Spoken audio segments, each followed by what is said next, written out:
Yan, so good day mga boss and welcome back sa ating channel. No? So for this video, meron tayong tanggap ngayon isang Ace 43 inches Smart TV. No? Saksak natin. Saksak ko lang pala. So meron siyang standby. Sasabi ng mayari, hanggang standby lang daw. So hindi siya mag-o. So nung tinis natin dito, ito yung, meron siyang power button dito sa may gilid. Pero natin yung kanyang power button. Medyo matagal nga lang siyang paandarin.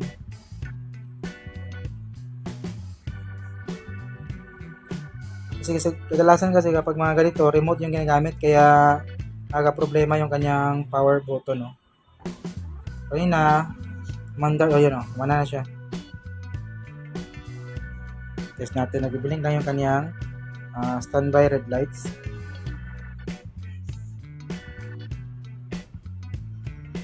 So, wala tayong makita dito sa kanyang screen. Nagbibiling lang yung kanyang standby red.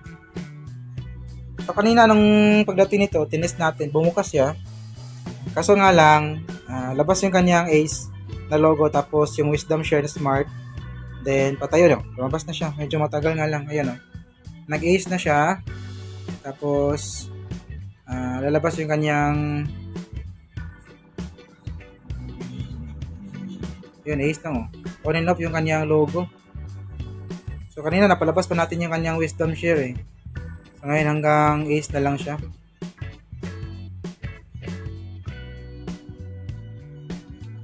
Patuloy nagbi-blink yung kanyang standby red.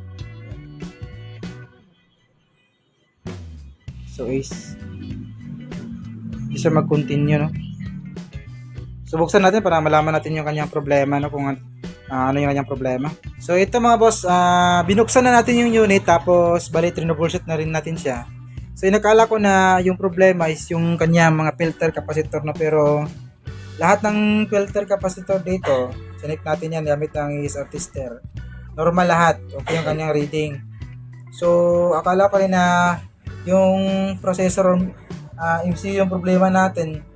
Nakala ko na stuck on logo, pero mamamatay pala yung kanyang backlight, pati yung kanyang oscillation na 12 volts dito sa papuntang T-convert natin. So ang ginawa ko, chinik ko siya yung kanyang voltahe na dito sa kanyang mainboard papuntang T-convert. Ano siya, kapag namamatay yung unit natin, bumabagsak din yung 12 volts, tapos yung supply ng backlight dito, yung capacitor na yan, bumabagsak din yung kanyang supply, then balik na naman, lalabas na naman yung 12 volts dito. Pero yung dito sa may 12 volts, wala po siyang problema, hindi siya kahit kunting click, walang problema sa kanyang voltahe, no? Steady lang siya kahit na namatay yung ating unit. So dito, nung nakapa ko yung ito yung Wi-Fi module ng unit na to, dito siya nakalagay. Dito niya nakalagay. Ito. Ayan, nakakonekta yan dito. So nung makakapa ko, sobrang init. So sobrang init ito, kahit na pagkasaksak mo lang tapos dinikit mo yung inyong daliri dito, mapapasok kayo, sobrang init. Yan yung Wi-Fi module nito. So tinanggal natin siya. Nung tinanggal natin siya, tapos tinik natin kung ito ba talaga yung dahilan kung bakit na bumabagsak yung unit, namamatay yung unit natin. Baka doon sa kanyang overheating. So nung tinanggal natin to, tinanggal po natin yan. Ito, nag-normal na yung unit natin, oh. Kita nyo naman, bumukas na yung backlight niya. So hindi na rin siya namamatay, lumabas na rin yung kanyang no signal logo. Wait, ikita kaya natin dito. Ayan oh, no signal. Lumabas yung kanyang no signal. Then hindi na po siya namamatay. So ang problema ngayon, saan tayo makakakuha or makahanap nito? Kasi chinik natin sa online, no? Tsaka wala tayong nakita. Bali sinearch natin to, yung kanyang number. Ito yung kanyang number, oh. SKI W6022.1. So ito, chinik natin sa online, walang available, wala tayong makita, no? It's either Lazada or Shopee. So kung doon naman tayo sa ating mga kapwa technician, sa supplier natin ng mga mainboard, hindi naman papayag yun na ganito lang ito lang yung bilhin mo. Tapos kukunin sa my board. Hindi yan papayag kasi nga sayang naman.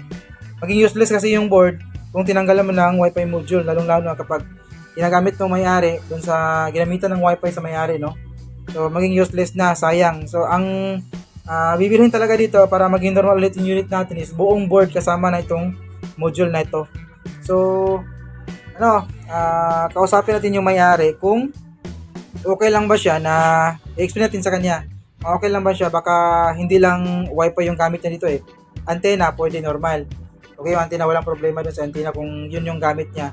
Tapos yung audio, video, EVA natin, tapos yung HDMI in. Kung yun yung gagamitin, walang problema rin. Doon lang tayo magkakaproblema kapag ginamitan niya ng wifi, no? Hindi na siya magagamit yung kanyang pagka-smart. So, kakasapin natin sa may-ari kasi wala tayong mahanap nito. Kung gusto talaga niyang ipa-recover yung buong setup ng unit, is kailangan niyang bumili ng bagong board. So, yun yung i-explain natin. Pero kung okay lang sa kanya na ganito yung setup, wala na yung wifi, well, go tayo. Pero kung gusto niya talaga na maging buo ulit yung unit, is kailangan nating palitan ng buong board, no? So, so for now, okay na yung unit natin, hindi na siya namamatay, no? Back to normal na siya, normal lang yung kanyang pag-andar. So, ito lang yung naging problema. So, isasara ko lang to. At magpa-final testing na tayo, no? So, hayaan lang natin to, tapos text natin yung may-ari at kausapin natin. Ito na, isara na po natin yung unit, no? Standby na po siya.